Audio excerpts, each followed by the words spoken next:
안녕하세요. 조재환 소장입니다. 오늘은 여러분께 맹지에 대해서 말씀드릴 건데요.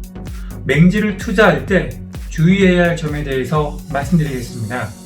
챕터는 크게 세 가지로 나눠 보았습니다. 첫 번째, 맹지 진출입 여부, 그리고 두 번째는 도로 확보 여부, 그리고 세 번째는 입지에 대해서 제가 설명드릴 건데요. 자, 시작하겠습니다. 첫 번째, 진출입 가능 여부입니다. 그런 진출이 힘든 맹지에서도 세 가지로 나눠볼 수가 있습니다. 첫 번째 맹지는 도로가 붙어 있더라도 도로의 너비가 굉장히 좁은, 폭이 이렇게 좁은 그런 도로에 접해 있는 건데요. 그런 도로는 이제 너비가 2.5m이면서 그 토지에 붙어 있는 접한 면적이 2m가 안 되면 건축할 수 있는 도로 여건이 구비가 안 된 거기 때문에 건축법상 도로는 아니라고 보고 저는 맹지로 볼 수 있다고 봅니다. 물론 다른 도로가 아예 없는 맹지보다는 이제 가장 상급이 좋은 맹지이긴 한데, 그래도 건축을 해야 그 토지의 최유효 이용을 이룰 수 있기 때문에 건축이 안 되는 이 작은 이 실 같은 도로는 제가 보기에는 거의 준맹지에 속한다고 볼 수도 있습니다. 두 번째, 맹지 그 주변에 도로처럼 되어 있으나 지목이 도로는 아니고 현황도로만 있는 거죠. 그 현황도로가 포장되어 있는 도로가 있는데요. 이런 도로는 제가 중급으로 평가를 하는데요. 물론 이 현황도로라도 토지의 소유자가 국가나 지자체이면 좀 더 좋은 여건인 토지로 보시면 되고요. 진출입 가능한 그 일반 국어에 있는 다리나 아니면 흉관을 이용한 진출입로가 있는 토지는 그래도 맹지 중에선 중간급이라고 볼 수 있습니다. 그리고 가장 좀 안 좋은 토지가 있는데 세 번째인데요. 이거는 현황도로도 없고 진출입했던 흔적도 아예 없는 토지입니다. 그 민법상 주의 토지 통행권이 있다고 하더라도 그 토지를 출입할 때 그 피해에 대해서는 또 그 이웃한 그 토지주에게 보상을 해줘야 되는 게 있고요. 특히 농지 같은 경우에 매입할 때는 상당히 신중을 기해야 합니다. 농지는 여러분도 아시겠지만 취득할 때 농지 취득 자격 증명을 읍사무소에서 발급받아 와야 되는데요. 보통 이렇게 진출입이 힘든 지목인 농지는 자연림 상태, 그런 초지 상태로 있기 때문에 때로는 담당 공무원이 농지 상태로 만들고 오라고 합니다.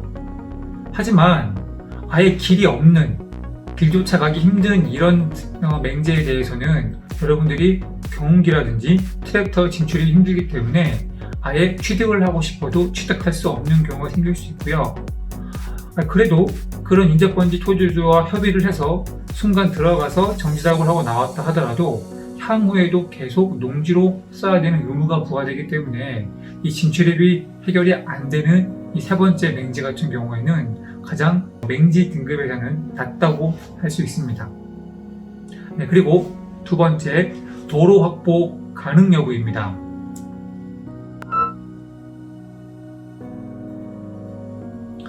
이 도로 확보 가능에서도 이 두 가지로 나눠볼 수 있는데요.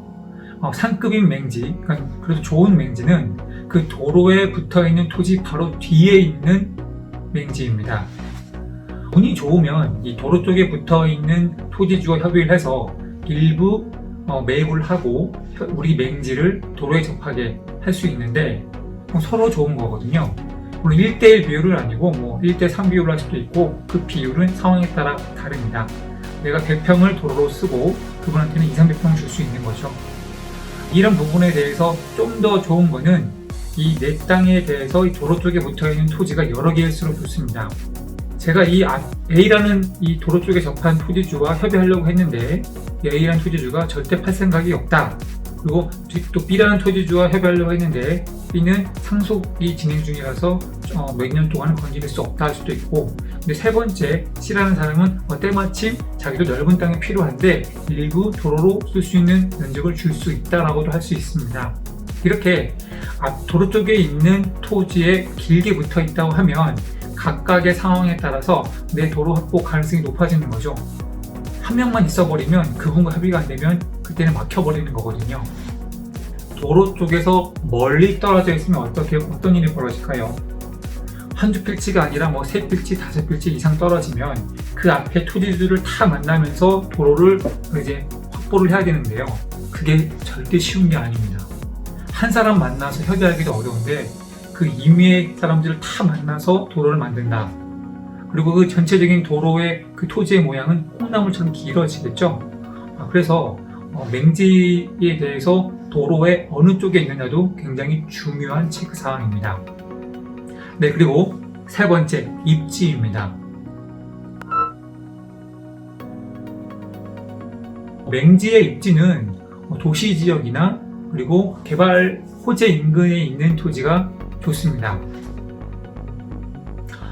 같은 그러니까 효용이 없는 맹지라도 그런 사람들이 많이 찾는 그리고 앞으로 발전 가능성이 있는 도심 지역 인근의 맹지를 매입하셔야 그 훗날 그 토지가 수용이 된다거나 아니면 인근 토지주가 매입 요청이 있든다거나 여러 가지 상황이 발생할 수 있는데 첩첩산중이나 오름이나 어디 그 자연환경 보전 지역 같은 맹지를 매입하시면 그럴 확률이 거의 드물죠.